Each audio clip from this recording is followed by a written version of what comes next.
आज की रिकॉर्डिंग चंद्रशेखर सिंह सामंत के बायोग्राफी पर आधारित है। उनकी एक वाक्य बहुत ही प्रसिद्ध है, युक्ति एवं तर्क की अपेक्षा प्रत्यक्ष अनुभूति अधिक बलवान होती है। वास्तव में चंद्रशेखर सिंह सामंत जी प्रत्यक्ष अनुभूतियों पर ज़्यादा विश्वास करते थे। यह वाक्य चंद्रशेखर सिंह सामंत का है। आज के युग में व्यवहारिक ज्ञान पर जोर दिया जाता है। चंद्रशेखर सिंह सामंत ने प्रत्यक्ष अनुभूति को अपने सारे कार्यों के रीढ़ ही बनाया था। उनका पूरा नाम चंद्रशेखर सिंह सामंत चंद्रशेखर सिंह हरिचंदन महापात्रा था।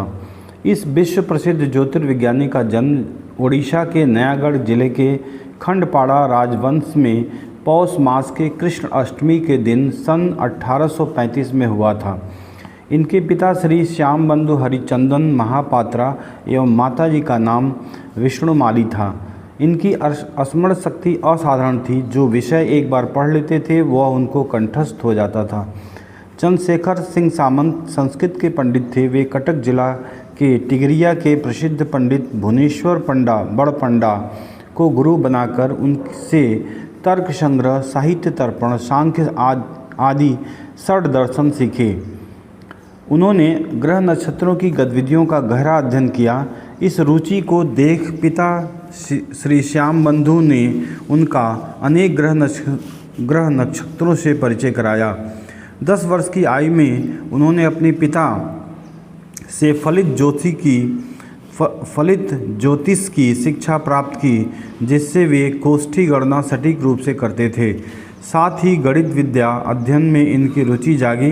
इन्होंने आर्यभट्ट के सूर्य सिद्धांत, आर्य सिद्धांत, वरामिहिर के पंच सिद्धांतिका, ब्रह्मगुप्त के ब्रह्म स्फुट सिद्धांत एवं भास्कराचार्य के सिद्धांत शिरोमणि और सूर्य सिद्धांत जैसे ग्रंथों को मनोयोग से अध्ययन किया।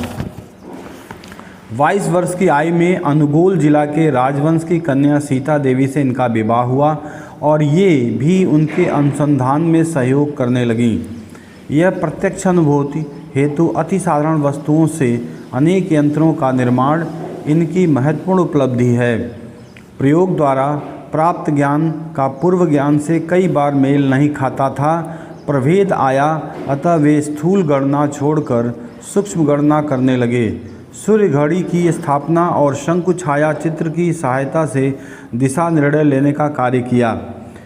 सूर्य ग्रहण और चंद्र ग्रहण के विषय में उनकी गणना सही थी। वे यंत्रों की सहायता से पर्वत और वृक्षों की ऊंचाइयों को ठीक प्रकार से माप लेते थे। वे अपनी गणना को श्लोकों के माध्यम से लिखने लगे। 34 वर्ष की आयु में सिद्धांत दर्पण नामक ग्रंथ की रचना की। इस ग्रंथ में उन्होंने पूर्व के आचार्यों की कई युक्तियों एवं तथ्य का खंडन कर स्वयं का मत दिया। सिद्धांत शिरोमणि जैसा मौलिक ग्रंथ लिखने के कारण इनको भास्कराचार्य द्वितीय कहा गया। यंत्रों द्वारा उपलब्ध गणनाएं भू केंद्रित ही हो सकती हैं। पृथ्वी ब्रह्मांड के बीच में स्थित है ऐसा मानकर चंद्रशेखर सामंत ने कार्य किया। सूर्य सहित मंगल, बुध, बृहस्पति, शुक्र, शनि आदि ग्रह वर्ष में एक बार पृथ्वी का परिभ्रमण करते हैं। मंगल, बुध, बृहस्पति, शुक्र एवं शनि पांचों ग्रहों के केंद्र में सूर्य स्थित है। इसलिए पांचों ग्रह सूर्य के चारों ओर गति करते हैं, अतः ये ग्रह सूर्य केंद्रित हैं। निकट में चंद्र और दूर के ग्रहों का मार्ग क्रमशः पृथ्वी के शून्य भाव की अपनी शक्ति के बल पर आकाश में स्थित है। कुछ समय बाद विद्वानों के सूर्य केंद्रित अध्ययन की विधि को मानना शुरू किया गया, अतः श्री सामंत के कार्य को कम मात्रा में आंका गया। वर्तमान काल में मान्यता है कि पृथ्वी, सूर्य या और कोई केंद्र बनाकर गणना की जा सकती है।